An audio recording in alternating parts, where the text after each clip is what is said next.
हाँ, आप सभी का विमर्श में स्वागत है फिर से। आज हम पाई चार्ट पढ़ेंगे, पाई चार्ट के बारे में जानेंगे। पहले पाई चार्ट के बारे में समझ लेते हैं कि कैसे हमको पाई चार्ट को समझना है या कन्वर्ट करना है। ठीक है, अब सभी ग्राफों में सबसे इजी कौन सा है? Pie chart. ठीक है, आप देखेंगे तो अगर हम पाई चार्ट का मतलब है, पाई का मतलब समझते हो, 2 पाई आर, एक सर्किल है और सर्किल बनाया जैसे ही आपके दिमाग में, इसके सेंटर पे कितने का एंगल बनेगा? पूरा पूरा 360 का बनेगा। कितने का बनेगा भैया? 360 का बनेगा पूरा। इसके सेंटर पे ये वाला एंगल, इस एंगल की बात कर रहा हूँ मैं, ये पूरा एंगल एक चक्कर जो बनेगा 360 का बनेगा। अब वो क्या करता है, इसको एंगल में डिस्ट्रीब्यूट कर देता है कभी कभी। जैसे आपको दे देगा यहाँ पर 20 डिग्री, यहाँ पर दे देगा आपको 40 डिग्री, ऐसी तरीके से दे देगा आपको 60 डिग्री। इसी तरीके से आपको ये जोड़ने पर कितना डिग्री होना चाहिए? 360 डिग्री रहना चाहिए। अब सबसे पहले कन्वर्ट करना सीख लो परसेंटेज में। कैसे कन्वर्ट करेंगे? जैसे ये है, इसको मैंने लिखा, इसको लिखा या इसको लिखा, जैसे ये कहा 40, पूरा एंगल कितने में से निकाल रहे हैं आप? 360 में से। तो इसको हम सॉल्व कर लेते हैं। ये इसका कैंसिल हो गया, ये आ गया आपका 9, 1/9 और 100 से गुणा कर देंगे इसको, तो ये आपका आ जाएगा 11 सही 1/9%। ये आपका आंसर है। ठीक है, ऐसे परसेंटेज में कन्वर्ट हो गया। अब कहोगे सर परसेंटेज में कन्वर्ट करके दिखाओ, ये परसेंट से डिग्री में, इसी चीज को देखो कैसे कन्वर्ट करोगे। भाई आपको 11 सही 1/9% दे रखा है, इसे आपको डिग्री में कन्वर्ट करना है, डिग्री में आपको डिग्री में लाना है। तो आपको क्या करना है, इसी चीज को लिखो 1/9 और 360 की मल्टीप्लाई कर लो, क्योंकि पूरा एंगल कितने का होता है? 360। इसे काट दो, कितना आ जाएगा? 40 डिग्री होता है। ये एंगल पूछ लिया जाता है कभी कभी में। अभी सीजीएल में एक क्वेश्चन पूछा गया, एक में परसेंटेज दे रखी थी और एक में डिग्री दे रखी थी। आपको ध्यान रखना है, या तो परसेंटेज को डिग्री में बदलो या डिग्री को परसेंटेज में बदलो, दोनों को आपको कन्वर्ट करना आना ही चाहिए, क्योंकि सवाल सॉल्व नहीं होगा फिर। और ये एग्जामिनर जरूर जानबूझ के करता है, आपको एक परसेंटेज में रख देगा, एक डिग्री में रख देगा, वो चाहेगा कि बच्चा कन्वर्ट करके ही इसको सॉल्व करे। ठीक है, आप क्या करते हैं कि आपको अगर ये चीज नहीं पता है, और आप हमेशा ध्यान रखें, आप इसको एक बार ऐड कर लें, ऐड करने के बाद देखें कि ये 360 डिग्री हो रहा है या नहीं हो रहा है। अगर परसेंटेज दे रखा है, परसेंटेज, तो ये परसेंटेज जो होता है वो कितना बैठना चाहिए? 100% आपका रहना चाहिए।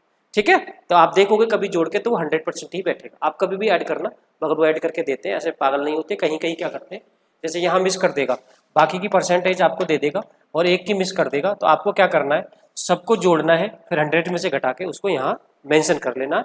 यही सबसे बड़ा लॉजिक है पाई चार्ट का, कि पाई चार्ट में डिग्री और परसेंटेज दोनों ही वेरी करते हैं और दोनों में सवाल पूछे जाते हैं। हम आपको दोनों से ही सवाल कराएंगे, डिग्री वाले भी सवाल कराएंगे और परसेंटेज वाले भी सवाल कराएंगे। ठीक है, तो अब हम चलते हैं पाई चार्ट का क्वेश्चन करते हैं। पाई चार्ट देखो, आपका जो पैट का एग्जाम है उसमें लाइन ग्राफ और टेबल ग्राफ लिखा हुआ है, ठीक है, डीआई लिखा हुआ है, मगर ऐसा नहीं है अगर उन्होंने ग्राफ लिखा हुआ है तो वो ग्राफ में आपको पाई चार्ट भी देंगे, क्योंकि अब नहीं देंगे तो आगे चल के देंगे, देंगे जरूर। ठीक है, आप जानते हो कि भाई इतने सारे बच्चे एग्जाम देते हैं, अब इतने सारे बच्चों को एग्जाम से बाहर करना बड़ी बात होती है, वो सबसे बड़ी स्ट्रेटेजी होती है कि वो कुछ ना कुछ नया लाते रहते हैं। इसलिए तो यहाँ पे देखेंगे आप, तो ग्राफ समझते हैं पहले। देखो ये बहुत खूबसूरत ग्राफ है, इसमें आपको दो चीज़ें दे रखी है, टोटल स्टूडेंट्स दे रखे हैं, जो दे रखे हैं 8550, टोटल पास स्टूडेंट दे रखे हैं 5700 स्टूडेंट्स दे रखे हैं आपको। तो यहाँ पे आप दे रखे हैं ABCDEFG दे रखे हैं, ऐसे यहाँ पर ABCDEFG दे रखा है आप। तो इस तरीके से ये स्टूडेंट, ये कौन से स्टूडेंट है? टोटल पास स्टूडेंट। और ये वो स्टूडेंट्स हैं जो अपीयर कर रहे हैं, किसी स्कूल के अंदर आ रहे हैं, स्टूडेंट्स भाग ले रहे हैं। ये है कि इन स्कूलों के अंदर से जब पास हो गए, ये पास वालों का पाई चार्ट दिया हुआ है, यानी कि अगर अपीयर्ड इतने करे हैं स्कूल ए में, तो उनमें से केवल 18% इसमें से निकल के आए हैं। अगर इसमें अपीयर्ड करें 15%, तो इसमें पास हुए 17%। ये क्या सर, ये कैसे हो गया? अरे हो सकता है कि अपीयर्ड कम करे हो परसेंटेज वाले, ज़्यादा परसेंटेज अपना बढ़ जाएगी। ऐसे यहाँ पर सी देखेंगे आप, सी में इतना है, यहाँ पर 13% है, यहाँ पर ये 8% है, यहाँ पर 16% है, यहाँ पर 12% है, यहाँ 9% है। इसी तरीके से ये दे रखा है आपको सारा। ठीक है, ये ग्राफ बनाया हुआ है इन्होंने। तो यहाँ से अब हमें ये करना है कि सबसे पहले एक क्वेश्चन पढ़ लेते हैं। अब यहाँ पर देखो परसेंटेज को मैं बार बार बोल रहा हूँ, ये क्वेश्चन से समझ में आ गया मुझे कि ये रेशो में ज़्यादा क्वेश्चन पूछेगा। सी 17%।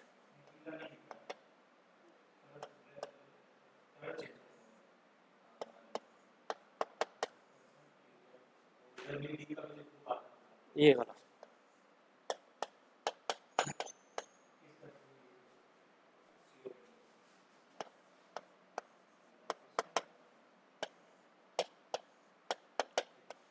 ठीक है भाई, ये परसेंटेज जरा दिख नहीं रहे थे, वो हमने मेंशन कर दिया कि ये है। तो आपको ध्यान रखना है कि हमने क्वेश्चन से पता चला लिया कि भाई रेशो है। एक काम करो, ये जो रेशो दे रखा है ना, ऐसे रेस परसेंटेज एक रेशो होता है, सिंपल सी बात, परसेंटेज एक रेशो होता है, क्योंकि आप जब भी करोगे 20% 1/5, 25% 1/4, ये एक रेशो ही तो है। तो इसे रेशो में लिख लो पहले। रेशो में क्या लिखने में जाते, देखते हैं क्या होता है। रेशो में लिख लेते हैं, तो पास वालों को ऊपर लिख लेते हैं, टोटल को नीचे लिख लेते हैं। जो भी स्टूडेंट है, पास वाले कितने हैं, दिस नंबर अपॉन में 8550, ये नंबर है, 0 से 0 कैंसिल होगा। अब कहोगे सर किससे कटेगा, आपको मैंने कहा कि टेबल कैलकुलेशन जब भी आप देखें 19 30 57, ये आपका 30 बार कट गया। अब आप यहाँ देखें, ये भी आपका कटेगा 45, फिर एक बार और काट लें इसको, ये आपका 2 और ये आपका आ गया 3। तो यानी कि पास अपॉन टोटल स्टूडेंट, यानी आपका आ जाएगा 2/3। ठीक है, तो ये ध्यान रखें, पास का रेशो कितना है 2, टोटल का रेशो कितना है 3। इसी पे पूरा खेल खत्म होगा इस पाई चार्ट का, देखना। तो ये ध्यान रखें, आपने रेशो में कन्वर्ट कर लिया जैसे ही, तो आप देखो क्वेश्चन कितनी आसानी से सॉल्व होगा। आप इसको फालतू वर्क ना समझे, आप कहेंगे हम तो सर साथ ही साथ कर लेंगे, साथ साथ में कर लोगे तो भैया फिर से बार बार काटना पड़ेगा। एक बार काट लो कि भैया रेशो पास का जो है वो 2 है, रेशो जो है टोटल का वो 3 है, बस इतना रखो। अब देखो ये क्वेश्चन कह रहा है, what is the ratio of candidate pass to candidate. पहले पास देखते थे, पास हमारे कितने हैं टोटल, 2 आपके पास है, और ए स्कूल की बात हो रही है, स्कूल एक ही बार हो रही है, उसमें पास कितने हुए 18%, यानी 2 का 18% हो गया, ये हमने लिख लिया। अब ये कह रहा है appeared in the school A, appeared भी बात उसी की कर रहा है, तो अपीयर्ड हमारे कितने थे टोटल, यानी कि 3, और इसमें अपीयर्ड कितने हो रहे हैं, ए में 22%, हम यहाँ 22% लिख देते हैं, ये 22%, ये परसेंट से परसेंट खत्म हो गया। यहाँ पर कैंसिल करोगे ये 6 आ जाएगा, और यहाँ कैंसिल करोगे तो कितना आ जाएगा 11 आ जाएगा, 6:11 आ जाएगा। पहला ही ऑप्शन करेक्ट है, आप इसी ऑप्शन के साथ चले जाएं, आपको कोई दिक्कत वाली बात नहीं होगी, ये गारंटी है। देखो बड़ी जल्दी सॉल्व हो गया, कोई कैलकुलेशन फास्ट करनी पड़ी नहीं करनी पड़ी, तो ये आपको आना चाहिए। इसमें ऐसी कोई बड़ी बात नहीं होती कि आपको ग्राफ नहीं आता। बच्चे कहते हैं सर ग्राफ पढ़ा दो, ग्राफ पढ़ा दो, अरे ग्राफ पढ़ें तो जब ही आपको कैलकुलेशन आती है कि नहीं, तो कैलकुलेशन आपको आती है तो ग्राफ देखो सॉल्व, कोई ज़्यादा टाइम लगा कुछ नहीं लगा। ठीक है, इस तरीके से हमने एक क्वेश्चन इस पर पूरा सॉल्व कर दिया। 2 पाई चार्ट है, बार बार बोल रहा हूँ, टोटल स्टूडेंट 8550 है, टोटल पास स्टूडेंट 5700 है। हमने उसका पास और अपीयर्ड जो भी हो रहे थे उनका रेशो पता कर रखा है, 2:3 होता है। ठीक है, अगला क्वेश्चन लेते हैं।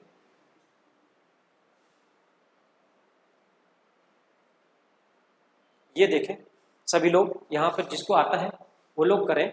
यहाँ पे, यहाँ से मैं इसको हटा देता हूँ।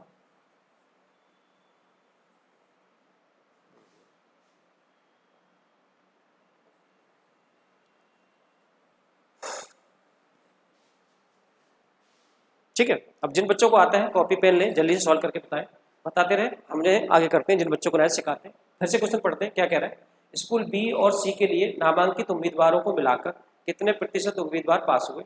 यानी कह रहा है कि what percentage of candidate pass to the candidates enrolled the school from B and C together, यानी बी और सी के एक साथ बात कर रहा है। मैंने अभी आपको क्या निकाल के दिखाया, मैंने आपको ये चीज़ इसलिए निकाल के दिखाई थी कि पास का जो रेशो है वो 2 है, और ये का रेशो है, पहले रेशो ही निकाल लेते हैं, परसेंटेज तो अपना बन जाएगा।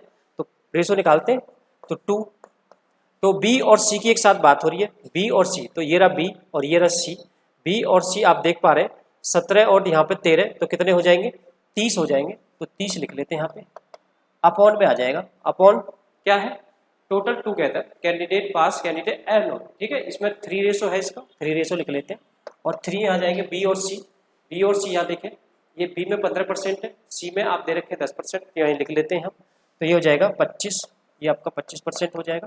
तो ये आपका हो गया, इसे सॉल्व कर लो, यहाँ से परसेंट को हटा दो, यहाँ से कैंसिल करोगे आप, तो ये आपका आ जाएगा 10। ठीक है, क्लियर बात है यहाँ तक। और इस कैंसिल कर लो, इसे 5 से कैंसिल कर लो 2, और इसे 5 से कैंसिल करो ये 5, तो यहाँ पे आ जाएगा 4/5। आप चाहे तो परसेंटेज का टेबल देखें, आप इसे कैंसिल करेंगे कितना आ जाएगा 20%, या 4/5 को डायरेक्ट कह सकते थे कि ये 80% है, क्योंकि 4 दूनी 8, यानी कि 80% आपका आंसर हो जाएगा। बताओ आपको टाइम लगा, कुछ भी टाइम नहीं लगा, ऐसे ही क्वेश्चन आए थे पैट में। ठीक है, आप इससे ज़्यादा थोड़ा सा ऊपर कर देगा तो ये ऊपर वाले क्वेश्चन है। ठीक है, ये हो गया, कोई दिक्कत वाली बात नहीं है, बड़ी आसानी से मैंने आपको सारी चीज़ बता दी है कि आप देख लो इसका रेशो, इसका यूज हो रहा है कि नहीं हो रहा है। इसको अगर आपने कन्वर्ट कर लिया तो आप एक बड़े नंबर से बच जाओगे और कम टाइम में सॉल्व कर पाओगे, यही चीज़ है। आगे देखते हैं, अगला क्वेश्चन पकड़ते हैं। अगला क्वेश्चन आप लोग बनाएंगे, बहुत जल्दी से आंसर देंगे, ठीक है। आप जल्दी से आंसर दें। मैं इसको हटा देता हूं, यहां से इसको मैं हटा देता हूं।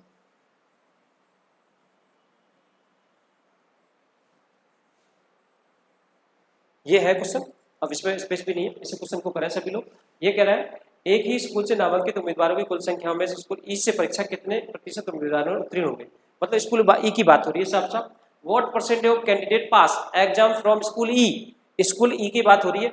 Out of the total number of candidates enrolled from the school same school, यानी सेम स्कूल का मतलब ई स्कूल की बात कर रहा है। सेम क्वेश्चन वही है, इसमें भी परसेंटेज पूछ रहा है, यहाँ भी करना है। रेशो आपको पता है पास का कितना है, 2 रेशो है, टोटल का इतना है 3 रेशो, ये पता होना चाहिए आपको। अगर ये पता है तो भैया आगे चलते हैं। तो करते हैं हम ये क्वेश्चन। तो जिनको आ गया जल्दी से आंसर बताएं कमेंट करके, और जिनको नहीं आया वो देख लो भाई। हमने एपीएड का कितना लिया, पास का 2। ई की बात चल रही है, ई में कितना परसेंट है, 9%, लिख लो भाई। अपॉन यहाँ पर टोटल का कितना है 3 रेशो, उसका कितना परसेंट निकालना है ई का, ई ये रहा 8%, यहाँ लिख देते हैं 8%, ये है बच्चों। तो आप देखेंगे यहाँ से परसेंट कैंसिल हो जाएगा, 2 4 जा 8 होता है, 3 3 जा 9 होता है, तो ये आ जाएगा बच्चों 3/4 हो जाएगा। आ गया। और 3/4 कितना होता है सभी जानते हैं, कोई बच्चा बता सकता है। 1/4 कितना होता है, 25%, 25 से 75 होते हैं, और ये आपका आंसर हो जाएगा करेक्ट, यानी कि 75% आपका आंसर। बोलो बिल्कुल करेक्ट हुआ कि नहीं, आप बताओ इस चीज़ का कितना बड़ा रोल है। तो आप ध्यान रखें, ऐसी वैल्यू को हमेशा रेशो में कन्वर्ट कर लें, ठीक है। अब चलते हैं आगे, एक और क्वेश्चन लेते हैं, ठीक है। आप सब, आई होप सभी को समझ में आ गया होगा। देखो चीज़ें समझ में आती हैं तो भैया थोड़ा सा हमारा ध्यान रखें, क्योंकि लाइक वाइक कर दो, यही हमारी रोटी रोजी है, हमें और कुछ नहीं चाहिए। हम टीचर लोग हैं भाई, देखो पढ़ाते हम भी हैं। अगर आपको अच्छा लग रहा तो लाइक करें, नहीं तो कोई बात नहीं, ठीक है। आगे चलते हैं, अगला क्वेश्चन देखते हैं। ये एक क्वेश्चन है। अब देखो सर कहोगे यहाँ तो परसेंटेज पूछी ही नहीं है, यहाँ तो रेशो की बात ही नहीं, चलो कोई बात नहीं है, इसको भी देख लेते हैं। इसको मैं हटा देता हूँ यहाँ से, इसको देख लेते हैं। ये तो बहुत ही खूबसूरत क्वेश्चन है। अब सर आप कहोगे सर भैया इसमें तो ऐसी कुछ बात ही नहीं है, तो कोई बात नहीं है, नंबर में पूछा है ना, तो नंबर निकालो। तो नंबर निकाल के बताते हैं भाई आपको, देखो कैसे।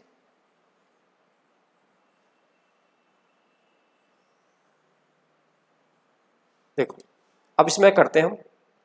एक बात बताओ मुझे, यहाँ पे जो चीज़ दे रखी है नंबर में दे रखी है 299, ये दे रखा है 399, ये 2379, और इनमें से ऑप्शन करेक्ट होगा।